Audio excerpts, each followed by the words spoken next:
we have a great show lined up for you. I'm your host, Kim Jacobs, better known as the Balance Doctor. And all of our guests that come on, they're either people that have overcome some tremendous odds in their own lives as they balance this thing called life, or they're experts and they're here to share tips and strategies that will help you better balance and manage your life.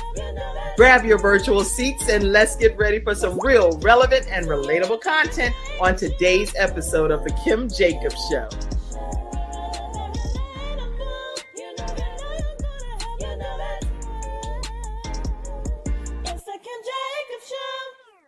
Well, hello, everyone, and welcome to this episode of The Kim Jacobs Show. Today, we are going to be bringing balance to your house.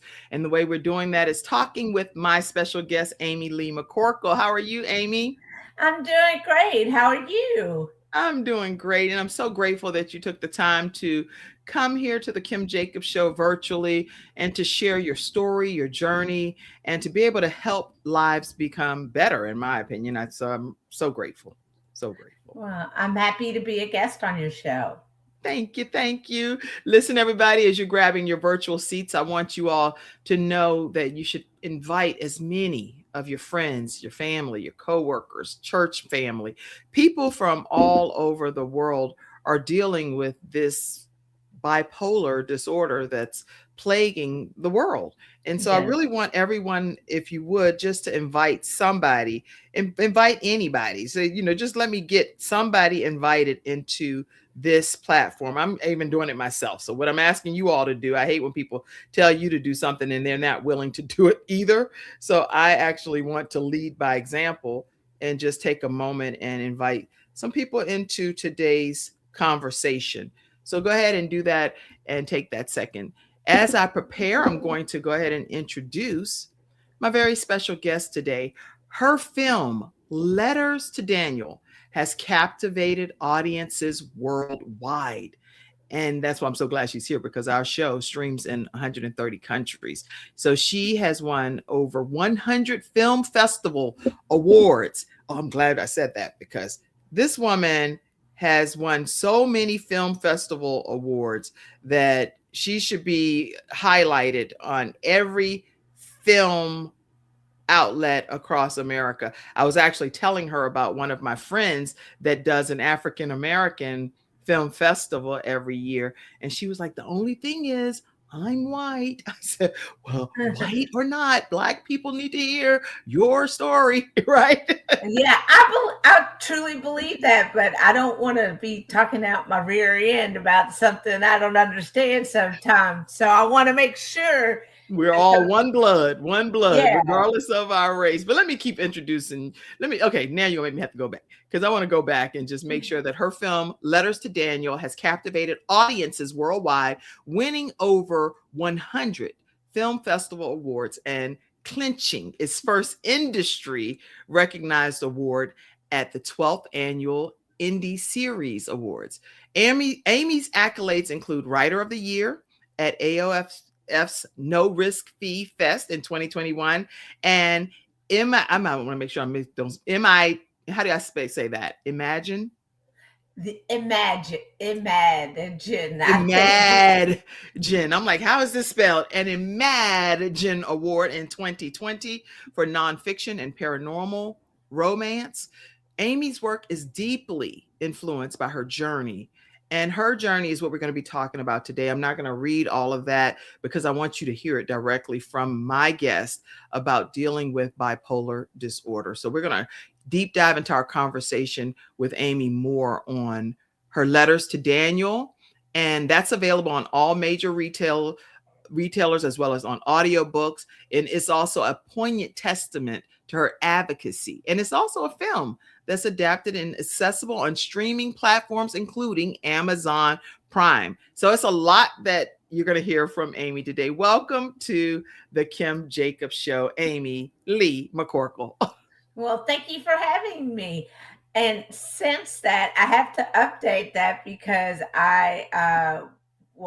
the team won 4 Tellys for Letters to Daniel and a World Entertainment Award for screenwriting in 2025.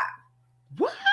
Congratulations. And I do know about the telly. You see back there in the back, I don't have 4. 1 telly award. That right there was a major thing. Hey, yes, it's hard enough to get 1. When we won 4, we're like, you like mind blown. Yeah, I'm just very grateful. That is so good. Congratulations on all of your accomplishments. And again, taking the time to just be here with us today. And actually, just so everybody knows, what's bringing Amy here today is she's making what's considered like a pit stop. They're on this whole tour, The Ugly Side of Purpose. And it's a virtual tour where I actually had Celicia J yesterday. So if you missed that episode, check it out. She was talking about how she had been molested multiple times throughout her younger years and how she escaped the situation and how God has given her to do Highway to Healing. It's a whole coaching program that she does, and she's the author of I Survived. So she was on yesterday.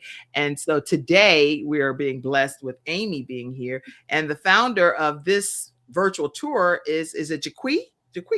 Lady J. Yeah, it's Jaquie or Lady J. Lady J. So thank you, Lady J, for trusting the Kim Jacobs Show and allowing all of your different featured authors, film producers to come here and make a pit stop here at the Kim Jacobs Show.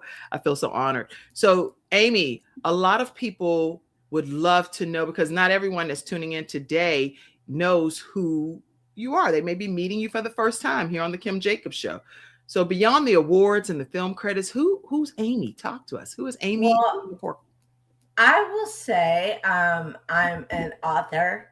That's where I started writing when I was just this big, when I was 5 years old, and just knew I wanted to be in the entertainment industry, whether it was publishing or making movies or anything, or like stage plays. The mental health advocacy really came in later in life, in my early 20s, when I was pushing into the screenwriting part of my journey. And what happened is everything kind of like fell apart, and I didn't know what was going on. You know, there were advocates, but not many. Like the ones I pointed to were Patty Duke and Maurice Bernard, who plays Sonny Corinthos on General Hospital. And I really didn't relate to Patty, mostly because she was so much older than me. Okay. Her story I could relate to, in that I had been sexually abused as a child, and I had bipolar disorder, but it was easier to relate to Maurice, even though he was a guy, because he was closer to my age. He was more what is it called? He was more like a contemporary. Right. And but he was very open. And whenever I was in this first stages of healing, and I didn't know what was going on. I just knew something was wrong with something wasn't firing right. I felt like my skin was crawling. I could only sleep an hour at night. My thoughts were racing. Like it felt like they were on a racetrack. Stuff like that. And what helped with Maurice's, what I found, having someone to relate to. And when I looked up the numbers, it's a global, I tended to get United States numbers, right? But it's a global problem. And yes, it is. Stigma happens to be a really big problem, and what I found when I call it stumbling into advocacy, because I started off writing a blog, Letters to Daniel. Okay. And it was to help me. But what I realized on all these projects, I wasn't just helping me get better. I was helping other people feel seen, other people feel heard, other people feel protected. And I wanted caregivers to be seen and heard, because they're really the unsung heroes. of mental health battles and struggles. Right. And and what I realized in the studying of this globally is they said if you have just one person helping you, Yes. it becomes so much easier. Well, I was very blessed. My family, I have a strong support infrastructure. I Hmm. had my best friend, I had my family, I had my psychiatrist, I had my therapist. And a lot of times, what I found in reading is some people are resistant to treatment, not because they're being willful, but because that's the nature of the illness to Well, here actually. I want to understand because what you're saying is you're saying so many different pieces here, and so I just want to understand: is it that a person knows that they are dealing with this disorder and they're in denial, or they genuinely don't have a clue as to what to put their finger on and say, this is what's going on with me and I need this help to get it corrected because they don't know what's wrong? Sometimes it's both, is the really weird thing. I wasn't afraid to get help.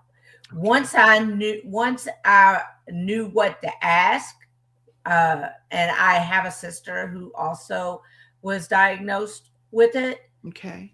So she said, go in, ask to be evaluated for depression and manic depression. That's what it was called 25 years ago, Right, basically. right.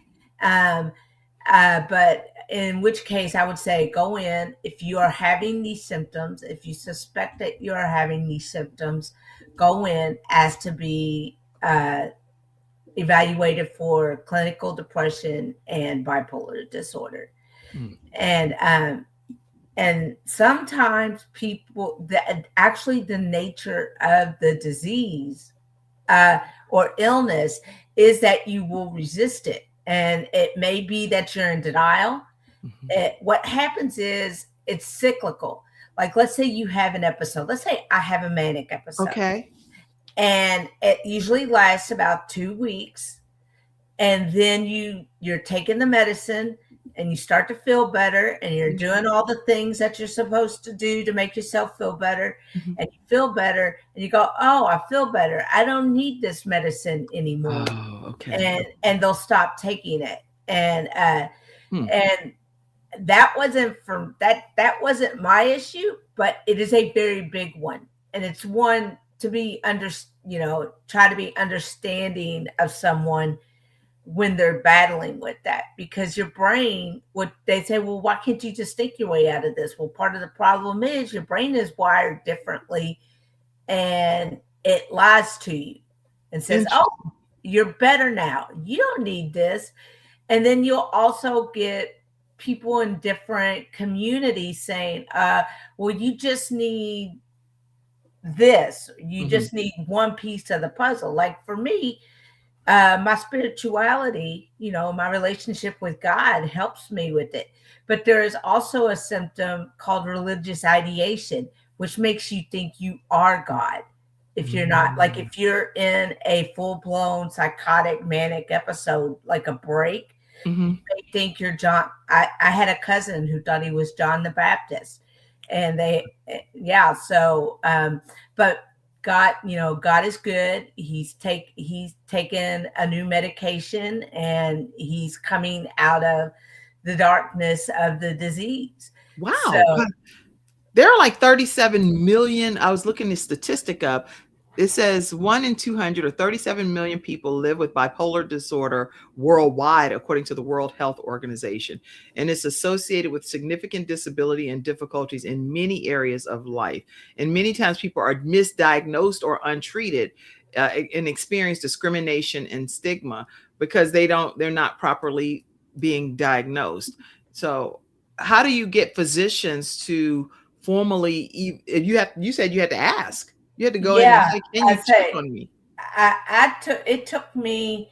They say on average it takes 3 trips to a doctor to get properly diagnosed. And Oh, that's disturbing. Yes, and it's exhausting. Like the first time I went to go get diagnosed or to find out what was going on with my, my brain, Mhm. they said, "Oh, well, you're obsessing on this, and Mhm. it's all in your head. So Wow. just get over it." Okay. And the problem is one of the symptoms is you can obsess on things. So, Wow. So so exactly what one of the symptoms really are listed as, you can actually, that is one of the symptoms. So that's why you're bringing it to the attention of this physician, saying, I am obsessing. And this is one of the things that, if you look at the characteristics or the traits, yeah. obsession is kind of one of those things. So with you, what advice, because I want to hear, what advice would you give people that are in denial and won't take it seriously, that there may be something going on, or get really offended if you say, I think you need to get some assistance or get checked, and you love the person or you love the people that you might be saying Yeah. that to, or they love you and they're Yeah. telling you need to get some help. So it's not a Okay. you telling everybody. What advice would you give? Okay. So what I found is my blog first did it, and then my book. And it can be any memoir.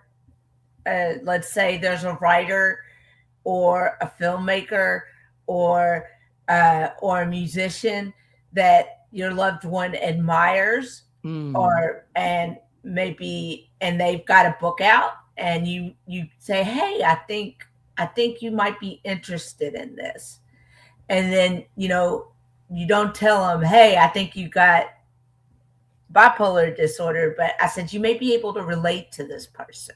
You may Mm. be able to relate to this story. And if you Okay. do, let's have a conversation. So that's a Because, subtle way of doing it. Okay. So if you find yourself in any part of that story, or if that relates to you or connects with you, then let's have a conversation. yeah, and I would tell caregivers there are support groups from NAMI, and they're I think they're global, but definitely nationwide in the United States and Canada. Okay. What is Uh, that called? What is it called? NAMI, National Alliance for the Mentally Ill. And Okay. they have like different support group. They have Yeah. like local chapters all Yes, I across the see it. country. Okay. So that's And NAMI. yeah, NAMI is a nonprofit organization, and you can get mental help support. And I'll put the website too, NAMI.org. That's good to know. Okay, go ahead. and what they have is they don't just have support groups for the people like me who have the illness. There are support groups for the caregivers, like the moms, the dads, the husbands, the wives, the sisters, the brothers, the best friends, where they can go and talk and get maybe some wisdom and some support, so they don't feel isolated and alone in the fight. Okay. That's really good. I'm typing that because, okay, National Alliance on Mental Illness. That's very helpful. So if you know that you're dealing with something that is abnormal in your own opinion, forget anybody else telling you. We know our bodies. We know when some things are going on that we need to go to a medical doctor to get some further evaluation or get it reviewed. It's the same when it comes to our mental health. If we're Right. dealing with something that is just seems like, mine, I'm not getting the outcome I'm looking for. Every time I'm dealing with people, I feel people are telling me I need help. People are trying to handle me like I'm offended, but really they're trying to say something's going on that's a little bit off. Go visit NAMI.org, National Alliance on Mental Illness, and please get the help. National Alliance on Mental Illness. I love this. Thank you for sharing that resource too, for sharing that with us, Amy. That's great information. Yeah. Uh, okay, so when you were first diagnosed with bipolar disorder, how did that really shift and shape the trajectory of your life? Okay. So it was a couple of things. One, it was a relief to know what it was. I had a name for it. Okay. It wasn't me. It was an illness. It was a disease. It was a disorder. And it was something I could address. At the time, I was struggling to write at all. Mm. And whenever I got the diagnosis, they put me on lithium.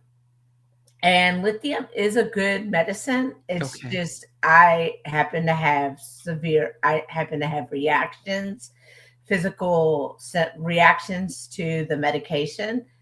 And then, but it often is the search for the right drug cocktail. Okay. Okay. And so even though it was a relief, it was kind of like if you said it to say to somebody, it was dealing with stigma. Stigma Mhm. was real hard. I lost a job because they said, "Oh, you have bipolar disorder," and I was like, "Well," they say, "Well, there's a law against that." Well, Right. uh, but I lived in Texas, and that's a right to work state, and they can fire you For because any your reason. eyes are Right. yeah for your eyes are brown, and and it was traumatic because I thought I can't control this. Why are Mhm. they doing this to me? And Wow. eventually, I had to move back to my hometown in Kentucky, and but the wonderful thing was is I started writing. I couldn't write for about 5 months, but Mhm. then I started writing, and again, and one of the scripts that me and Missy co-wrote, we submitted to Lee Daniels, Okay. and he passed on it twice, like Mm. once at the 6 months mark, and then he called us and gave us a pep talk. And Hollywood don't give a rat's patootie. They're like, no personal issue here. We're just telling you the facts. Yeah. And so, but he said, you all have talent, you all have, and and actually, it was kind of amazing. And we got through the first leg of Zod Perry. At the time, they were the ones who were behind the American Pie movies. Okay. But it was hard, but we weren't going to festivals or anything at that point. And but this diagnosis made me realize, like, when I started getting better, writing was a big That's part of it, like mhm. journaling. So that was Journaling. therapeutic for you to Yeah, start getting and some that's things out of your system. yeah, and that's why I did the 4 memoirs. And then Missy said, "Amy, you're struggling again. You should definitely find another way to get into the letter writing." Okay. And so the letter writing book I'm writing now, instead of letters to Daniel, letters to Matthew, letters to, to Dell, letters to Amy, is I'm writing Dear Matt and Ben, as in Matt Damon and Ben Affleck, because they were best friends. And so me and Missy related to them. Right. And and so we're just, I'm I'm it made me realize that writing is like, it was like the final piece to the puzzle, because I kept, my therapist said, "Hey, you need to journal," and I kept resisting that. Right.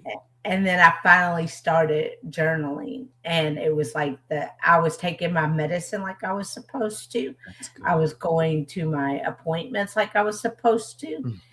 And now I'm very close to, I've been on medical monitoring, Yes. and I've had to go often on that. Mm. But I'm very close to being on medical monitoring again. Congratulations. And so I'm honored that you're taking the time to come here, and this show is all about how people balance different aspects of their lives, what they've had to overcome to become who they are today. And so you're Yeah. literally just ripping the mask off and letting people know that there were some moments that happened in your life that you had to communicate with physicians. You had family that were advocates for you and advising you and encouraging you to get some help that you needed, and you took heed to it. What was like a rock bottom moment for you that you realized at that point that this is where the rubber meets the road? I have to get the help that I need. One night I didn't want to go into work because of the I worked at a place called Bill Miller's, and it was like really cramped and Mm, stuff, and I was crying, and I cried for 8 hours straight. mm. And I was like, okay. And it took that, and Missy, who is my best friend, who is my writing partner and best friend and everything. She said, she goes, I don't know what it is, but you need to get some help. You need to go talk to somebody. Okay. And so her encouraging me, and then my sister saying, this is what you do when you go XYZ, when you go into the office. So I was very fortunate. Good. I know that women, it's harder for women to get taken seriously. And I will also say, not from my own experience, but from stuff I've read, women in the African American culture have like the hardest time of all Yes. getting taken seriously on this. And what I would say to everyone, like globally, is when you go in to get evaluated, Mhm. if you decide, if you come to a point where you realize, hey, I Yes. don't know if it's bipolar I don't know disorder, what it is, but something's not right. but something's not right. um, just keep pushing forward, because you're gonna Keep have, pushing forward. Somebody type that. Keep pushing forward, because you have to be your own advocate. Keep pushing yeah, forward. Don't stop until you get an answer. yes, and be and know that you don't have to give up. It's like bipolar, that you will have a new normal, Mm.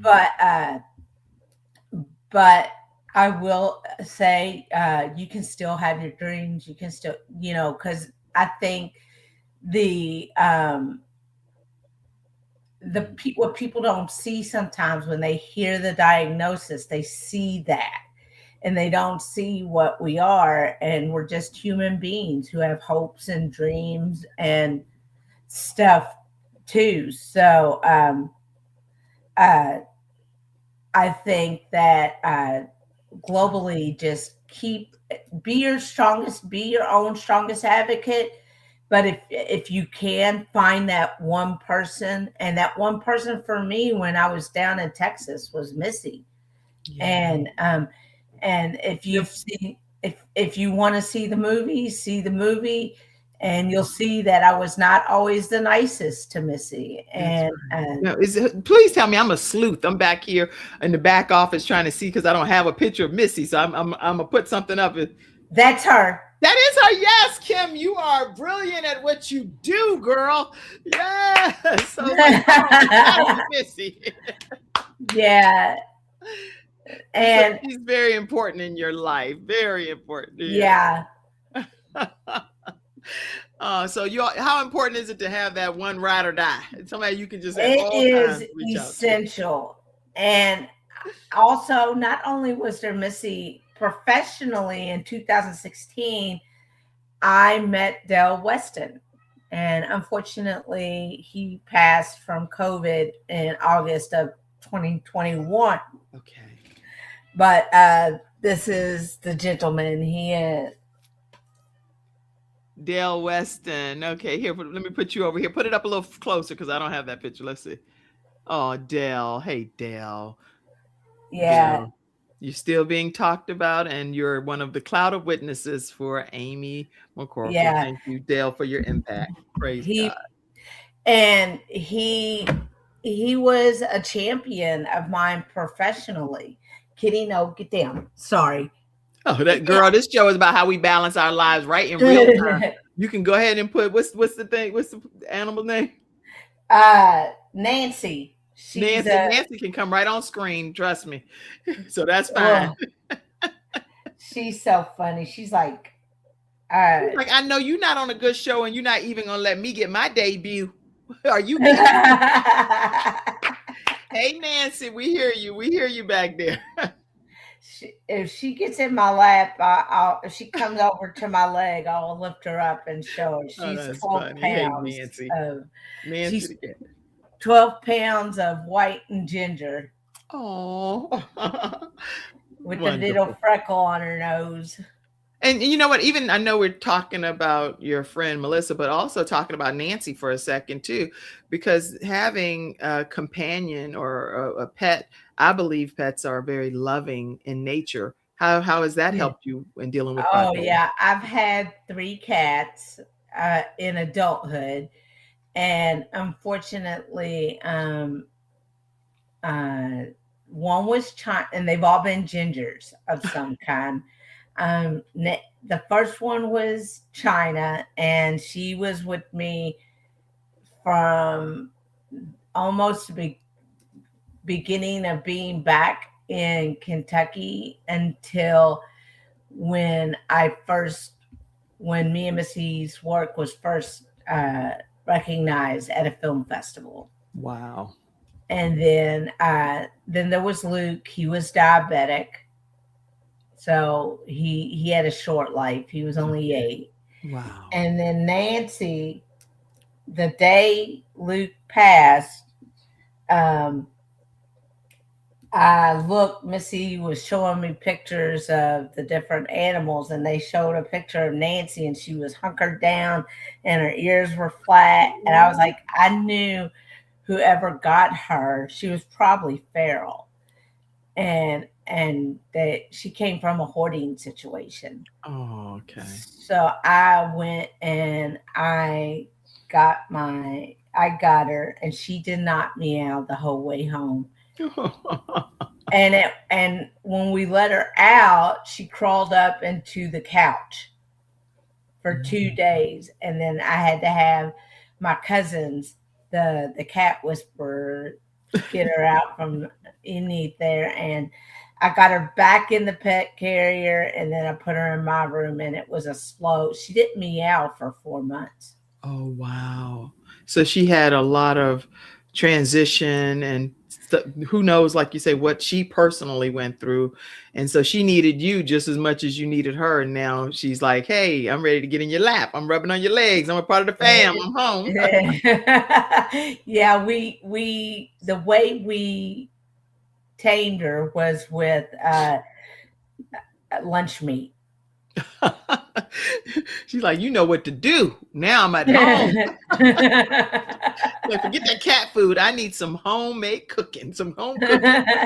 That's so good. That is so good. So what we're talking right now, I want to just transition a little bit and talk about these letters to Daniel. And for those of you that may not have seen the clip, I want to take a moment and give you a chance to see this film that is the trailer for the letters to Daniel, and then we will go from there. Let me put it where we can make it a little larger and see if y'all can see this.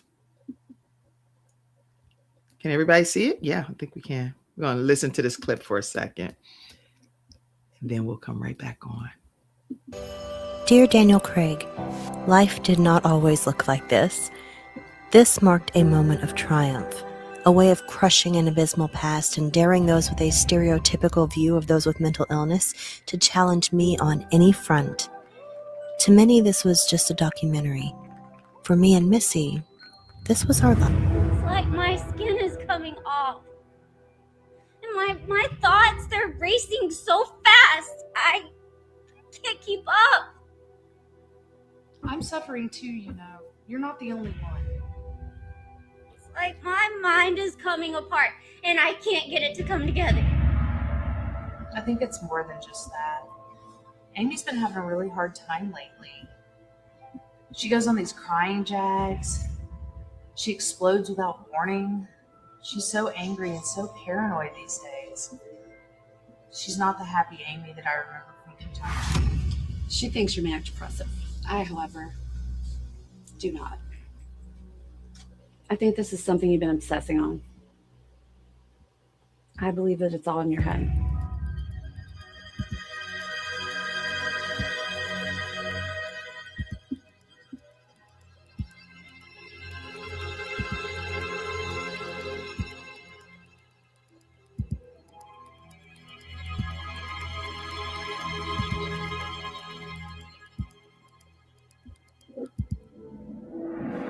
Took a lot of brave wings for her. She's come here. We're going to get you some help. I'll be okay.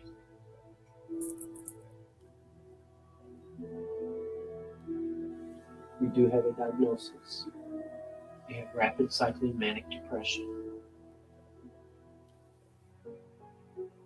Dear Daniel Craig, bipolar disorder and those that saw it as contagious sought to pull me under, snap me in half, break me down. Even those well-intentioned do-gooders who see therapy and medication as bad and wrong, who see mentally ill individuals as hapless and hopeless, they're wrong. I found hope in your work. A comrade in Missy, my rock when no one else understood. You two are my twin lights when this disease threatened to take me down. And treatment was what got me through. Thank you, Daniel, for your talent and your work. Thank you for everything. Sincerely, Amy McCorkle. All right. All right. Bravo. Bravo. I mean, that's just a riveting piece. And thank you so much for even sharing that with us. Talk to us from your perspective about what inspired you to write and to produce this Letters to Daniel. Okay, so we adapted it from my memoir of the same name. And I just felt compelled to tell the story. Not necessarily yeah, I want to make money with my work. Yes, I want to be known for my work. But the point of Letters to Daniel, the point of Letters to Daniel was to make people this movie. I wanted to make a movie, but I wanted to make a movie that mattered. And this movie that mattered was my story of I was inspired by Daniel Craig's work. I don't know him. I haven't met him. I want to make that clear. Yeah.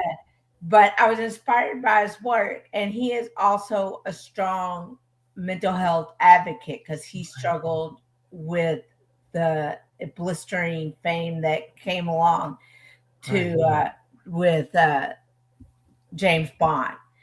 And he was basically under siege during his time, performing as that. And so he would help people and he would speak about what it was like. And so that also inspired me. And so I went to Missy and I said, Missy, I want to make a movie told through the prism of our friendship. Because that's how people are going to relate.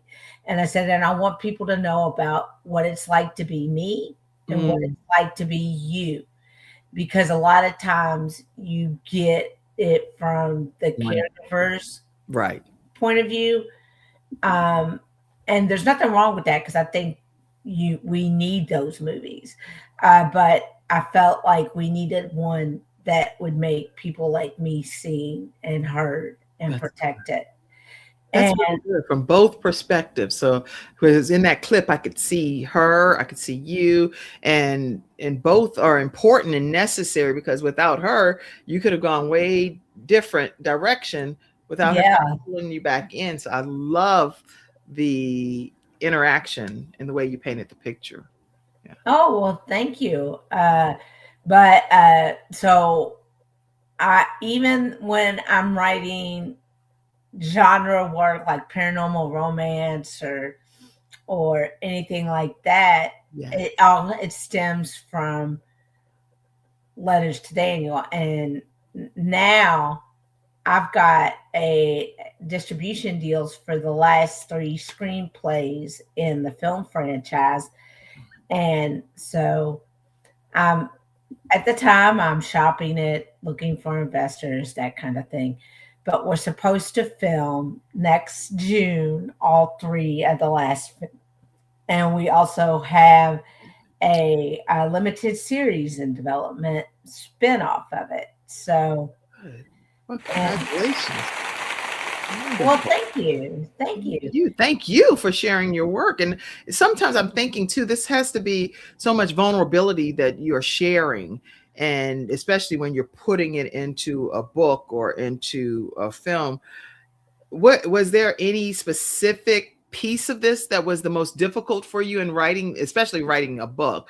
It's like I want to share, but I want to be careful. And so was there any part that was really challenging for you or Well, hard for you it to was, I will say, the book was not challenging because it was like stream of consciousness letters. Right. Okay.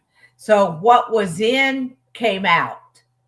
And I always felt, I said it felt like the insides were being scrubbed clean when I Yes. did that. Now, when I wrote the script, this scene did not make it into the final cut, but it was the experience of being fired from that job. That was the hardest thing to write because it actually, I got to page 45 and I was going to write that scene and I kept waiting and waiting and waiting because it was very raw. But once I got past that scene, everything was pretty easy. And have you ever gone back? Because that seems like it's really a sticking point with you. Have you ever had the opportunity to have any further interaction with that company to let them know how that made you feel as a person that lives with bipolar disorder? No, initially we tried to I tried to get unemployment, but they were, you know how it is in our right to work state. And but no, I haven't told them, but the story has made it into the memoir. The story has made it. I made another movie called Breaking Through, and I confront them through that. Wow. Okay. So they're a part of your journey and your story forever at this point, because it's going to be your legacy piece that's left for your family Yeah. and everyone beyond. So you've won over 100 awards. I was researching this, including recognition as the Indie Series Awards. So what did that moment mean for you personally with this diagnosis? It was amazing. It was like we were meant to be. The girl who wrote the original song, who won the award for the film, there's a song at the end of the movie called Here With Me by Stephanie Ray, and you can look that up on YouTube. Here With Me by Stephanie Ray. Somebody make sure you type that and look it up at some point. Okay, go ahead. And I met her father at Indie Gathering, same place I met the composer of the music. Right. And he said, "Oh, I'll get you a song. I'll write you a song for your movie." And I said, okay. And he goes, "Well, I couldn't write it, but my daughter, what happened was his son was diagnosed with cancer. And his daughter, who is very talented singer, songwriter, actress, and was getting some traction in Disney and on stage and stuff.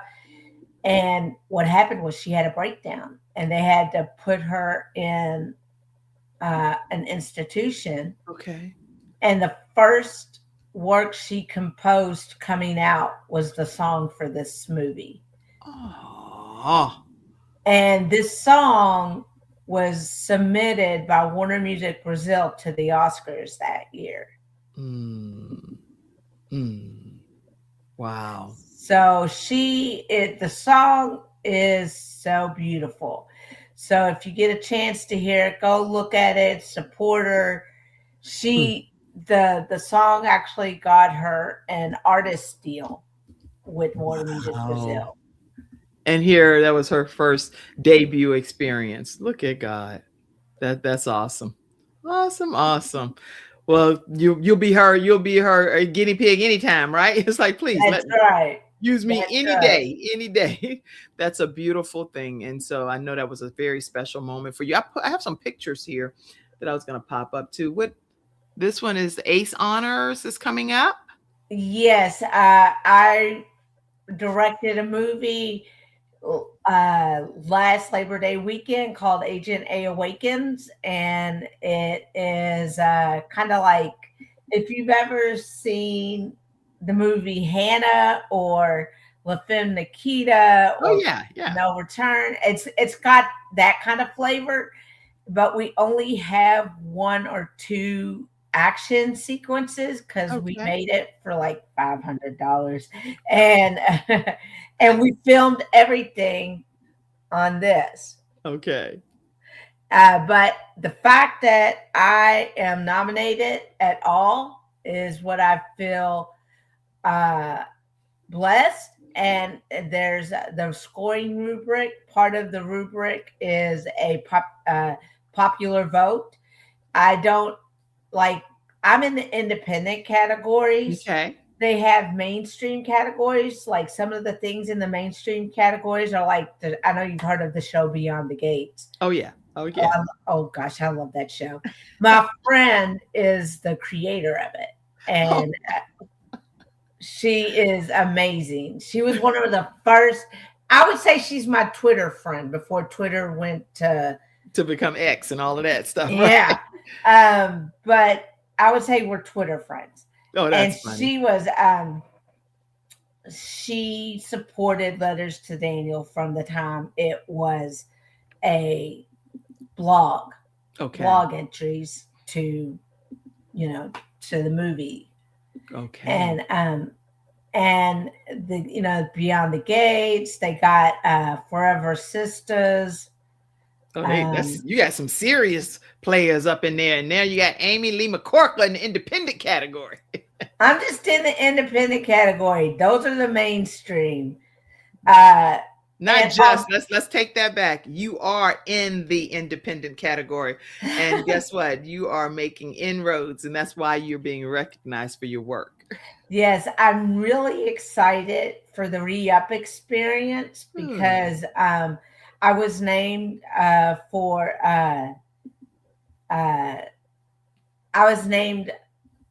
an honoree for Trailblazer of the Year. Yes. Okay. Oh, congratulations. Well, I can't wait to hear more, and hopefully you'll get a chance to come back on the show some more, even to talk more about your different awards that are yet to come. And I know also I saw this and I thought this was pretty Hall of Fame. Oh, yeah. Let's see. It was about 1.5 years ago. I was named to the International Indie Filmmakers Hall of Fame. Look at you. I found all of these pictures. You didn't know I rolled like that, right? Like, you're doing your thing over there. Listen, I want you all to know that even on this tour, a stop that's happening on tomorrow here on the Kim Jacobs Show will be Ron Godfrey. So he will be here tomorrow on the Kim Jacobs Show, the Ugly Side of Purpose virtual tour stop that's coming through the Kim Jacobs Show. And you're meeting all of these fantastic individuals. And in his case, he actually turned his pain into purpose and some things, going from even being a youth pastor, you name it. This man has experienced it, and he's going to be here sharing his story about how he's had some major setbacks, but how faith helped rebuild him. So make sure y'all let everybody you know to be a part of the broadcast on tomorrow as well at 11 o'clock a.m. I do also want to tell you all, if you have not taken a moment to support the Kim Jacobs Show, you know how sometimes you get not because you ask not. So I am asking today for 10 individuals, 10 that believe in the Kim Jacobs Show, to send a $100 donation. And you can do that in any format and platform that works for you, whether you use Venmo, you can do that at the Kim Jacobs Show, patreon.com. And that's our membership program, patreon.com/the Kim Jacobs Show. You can do Zelle or Apple Cash using the phone number 704-962-7161. And what's the other way? paypal.me/Kim Jacobs Inc. So if you are going to be one of those 10 people sending the $100 contribution, then please let me know so I can show you some love and thank you on this show while we are live. Say, Kim, look, I'm in. I sent it. All right. I see some comments coming in, Amy, over on Instagram, quite a few comments. So let me say, because you're not getting to see those because I can't pull them over on the screen. But Dove White says, great conversation. I am one of them. She said, I'm one of them. Thank you, Amy. Keep pushing forward. It's so helpful and glad that you're sharing your story. You're very powerful. Congratulations. Lots of comments coming in on Instagram. So thank you all. Keep your comments coming. And I see you all over there. Anybody else have comments? Okay. Oh, I see Hiawatha said, congratulations. Jack Quick. Lady J is on. She said, that's my girl, Amy. That's my girl, Lady J. We just put your picture up, Lady J, and we actually talked about your tour. And where's that picture? I put it up here earlier, but that's the ugly side of Purpose virtual tour. And I share with you all that Lady J is the visionary behind that. And so we're really honored that you're here with us today. What a great show, Dr. Jacobs. Thank you so much, Hiawatha. What a great testimony I was able to hear. You have to come on the show, too. You have to come on the show. She has a powerful story and probably could join y'all Ugly Side of Purpose tour. All right. Let me keep it going. Woo! Amen. I said a whole lot. But how does your mental health, in your opinion, really help your journey to influence other people with their creative process? Because there are so many creatives out here, but they really are stuck. So how does your mental health journey help open it up for other people? Well, I would say, and they don't have, this is just something I do. I walk, because there's all kinds of different things you can do. But I always, please, if you have not gotten help, know that there's no shame in it. That's good. No shame. If you are diagnosed and are, prescribed medication, please give it time to check, kick in, give it time to work. Because sometimes it takes 2 to 4 weeks for the medicine to actually start working. And know that prayer and God are a good part of it, but don't listen to people when they say you just need Jesus, because you really do need your medication and Jesus. Okay, prayer and God is important. But remember to use your medication. I'm typing important, but use your medication too. This is some advice that Amy's giving you. Do not just be like, okay, God gives gifts to the doctors too, so that they use their gifts and talents, is what I'm hearing her say. Say that, Lady J. Say, you gotta say that, Amy. Say it, girl. Yes. And, prayer and God are important, but use your medication too. Okay. Very important is what she's saying. Very important. And I would say also, I had a friend whose body did not react well to medication. So listen to your doctor, like psychiatrists, therapists, listen to your team of loved ones. If your inner circle usually they see it. Sometimes they can see you going off the rails before you do. And if they do see it, be open to them saying, hey, what's wrong? It's okay. We can talk. Is your medicine not working right? Do you, amen, Hiawatha. Hiawatha said, use your medicine in conjunction with God. Now, I'm a whole pastor, y'all. So let's be very clear that I believe wholeheartedly that God can heal your body regardless of any situation that you're dealing with, because he is the author and the finisher of our faith. And I believe that with my whole heart. He works miracles, not just in Bible days, but in the 21st century right now in people's lives. But I also believe that he gives the gifts and the talents to the doctors so that they can share their gifts and talents to help us with some of the things that we're dealing with. Use both. Okay, go. Yeah. And I understand some people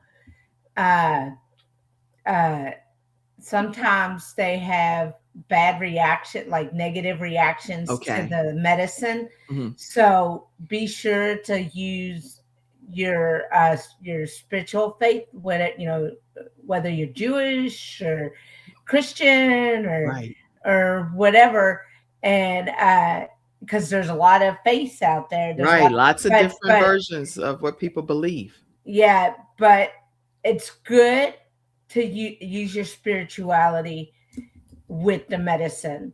I found that conjunction, like you said, I believe God gave doctors the gifts and talents Yeah, he did. to help us whenever, so if you're not, so don't be afraid if you feel like your medicine is not working. Don't be afraid to reach out for help. That's right.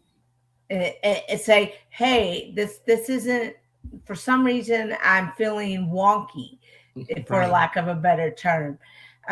Can we talk about that? I need to set up a time to talk. That's good. And in loved ones, if you notice your people like me are maybe a little off balance, Right. don't be afraid to ask them. Know that they may not react Okay. the nicest. Right. That's what I was getting ready to interject and say. I know I personally have said that to some people that are very near and dear to me that I love with all of my heart. I love them just as much as I love myself. And I get gone off on. And I'm like, okay. Not like my poor mother. She goes, Amy, I don't want to walk on eggshells. There are times when I am not 100%. And I would say, individuals, if you have moments where you are not yourself and you're struggling, when you get back on your feet or you get more balanced, make sure you go back and make amends to those people. Because even though maybe what you did was more the disease than actually you, wow, you're still responsible for your own actions. I love that you are here saying these things. Go ahead, finish saying you're going to say some more. And then I would say, don't be afraid to apologize, to make a full apology. Wow. And loved ones, leave your heart open. And I have a problem with how some of the mental health issues are shown in the news media, because I think they mean well, but they end up being sensationalized. They end up it ends up perpetuating that stigma that we're trying to put an end to. This breaks. Sometimes what you're saying, it actually it kind of is breaking my heart a little bit, because you can have the best interest of someone else in mind, but if the person does not see that you are helping them, right? And what if they're not on any medication and won't take medication, won't even go and see if there is the possibility of what the disorder is? What can you do? What can a person do except for me? Yeah, I would say love them, meet them where they're at, and maybe try that light touch we talked about at the beginning. Say, hey, I got this book by this guy you absolutely XYZ love. Now, this is where the difference in nationalities come in. I don't know if it's a white or a black thing, but people I know, they do not be saying, oh, let me read the book and figure out how I'm going to apply that character to my life. They're like, screw you. Yeah. I mean, they're giving me the business. They're not being Or like, you could say, or you could do something and not even mention it, saying, "Hey, I've rented this movie, and I've heard it's a real good movie. You want to hang out tonight?" oh, okay. Go, Amy. You're like, we're gonna watch a movie about you. They'll be like, they're gonna get up in the middle of the movie and walk. Yeah, I have a sister who doesn't, even though she was diagnosed with it, she's in denial. And whenever she goes off bad. And so I can definitely relate to that. So all I can really do is love her and meet her where she's at. Right. Okay. Wow. How can people stay connected with you, Amy, and what can they do to be a part of anything that you're doing, because you're so open and willing to help people? Okay, well, you can reach me on Instagram, letters to Daniel, all one word, and all my other social media platforms. I am either A.L. McCorkle or Amy Leigh McCorkle, as you had up there. And on Facebook, Amy Leigh McCorkle. I'm very open. I'm on Blue Sky. And I have a YouTube channel that has my work. I love your YouTube channel too. This is good. And it's Healing Hands Entertainment. And let's see. And also I have an email if you want to reach out to me. amyleigh07@live.com. That's good. And so if you have a personal journey you want to talk about, you can always reach me at that email on any of those platforms. You host Recovery Unplugged live. So what kind of conversations are you having over there so people can know when they do become a part of those conversations, what to expect? When I am now doing a Recovery Unplugged is kind of shuttered because the person who was my producer had to go to work and support his family. But I am doing another podcast, Letters to Daniel, under the Letters to Daniel name. And I talk about the same things we're talking about here. Okay. And so when can people see the podcast? Is it just going to the Healing Hands Entertainment YouTube channel? How can they see your... Go to the YouTube channel. Okay. And I've got 2 months worth of episodes up now, and we're getting ready to go do more recordings. Excellent. Okay. Now, in just kind of like one word type of thing, or maybe 1 or 2 words, whatever, some kind of rapid fire situation, what describes your journey in your opinion? Give me a word that describes your overall journey. Come on. Determined. Somebody type that. Determined. This woman is, I was going to say resilience, but okay. Determined is what I thought of resilience, and you said determined. So what's a habit that you do on a day-to-day basis that really keeps you rooted and grounded? I write a letter every day. Oh, you write a letter every day. Do you always share that letter, or do you just write it and... Well, it used to be a blog, but now they're books. I collect them together, and whenever it gets long enough, I publish them. Okay. Thank you for sharing your book, your letters with us, because it's part of your legacy that you're leaving and building as you're going through life. So thank you, because it's the inside minds of so many other people that may never put their pen to paper. So thank you. Is there like a mantra, a scripture, a quote, anything that you really feel like this is me all day long? I live by this. Never, never, never quit. And it was from Winston Churchill. Okay. So never, ever, ever, ever quit. Even when someone else quits on you, you don't quit. Don't ever quit. Don't ever quit on yourself. That's it. All right. That's right. And what brings you the greatest joy in writing these letters to Daniel and filmmaking and getting these awards and all these things? What's bringing you the greatest joy?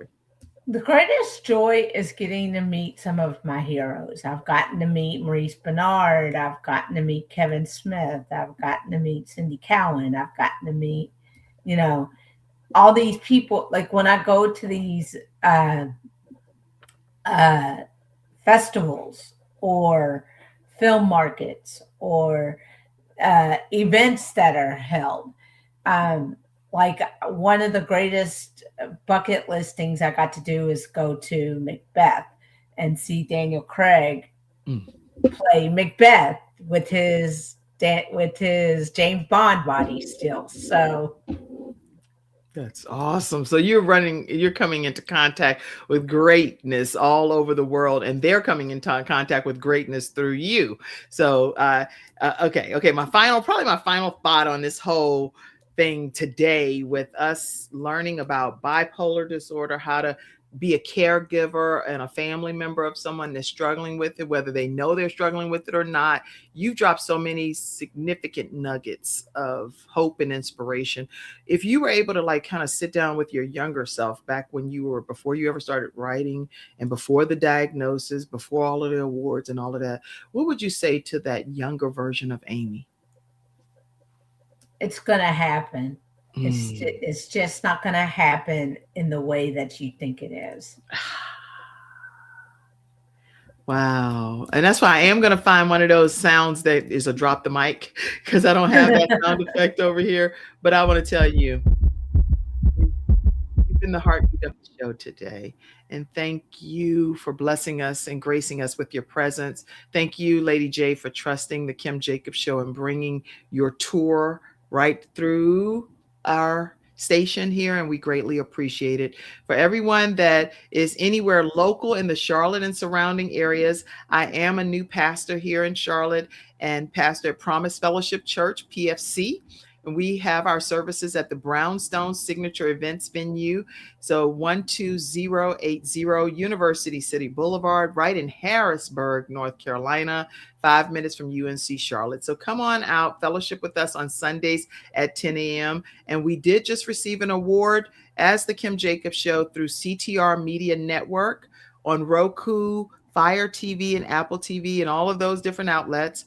If you download the CTR Media Network app, we're under the self-improvement channel, the Kim Jacobs Show. So thank you all for helping us be honored as number 4 this previous month with over 23,000 views. Thank you for that. We really appreciate you. And for all that donated today, I haven't been able to look at the same time while I'm hosting the show. I thank you in advance, and I will be definitely saying some personal shout outs. Thank you.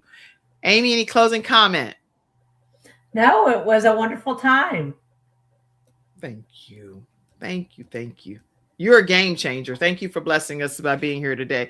Listen, thank you for tuning into this episode. Everybody on Instagram, I don't want to not acknowledge someone. I see you, Just Chill. I see you, Dove White. I see all of you all that have been over here. I see all of your comments and really appreciate you all. I saw quite a few of you all. I can't name everybody, but I can just tell you, I saw you, Mom. I saw you. I saw all of y'all. I see Hawatha. I hate to not acknowledge people, but I definitely saw all of you all. And Dr. Tina J. Ramsey, I didn't even see her comment. Dr. Tina J. Ramsey is on. That's why I better look back, because she'd be like, oh, I know she did not just not acknowledge me. She is the founder of CTR Media Network, and she's graced us with her presence today as well. So thank you for being here. All right. Guys, have a great day. We'll see you again Monday through Friday at 11 o'clock a.m. Eastern Standard Time right here on the Kim Jacobs Show. Thank you, Amy. You're welcome. Happy to be here. Thank you, Nancy, over there, the cat. Nancy, I know you over there hanging out. All right, everybody. See you again tomorrow at 11 o'clock a.m. Love you all. Thank you for tuning in to today's episode of the Kim Jacobs Show and for being in the virtual studio audience. Your presence truly does make a difference, and I look forward to you bringing your friends and family to join you in the virtual studio audience Monday through Friday at 11 o'clock a.m. Eastern Standard Time. I look forward to seeing you and make it a great day.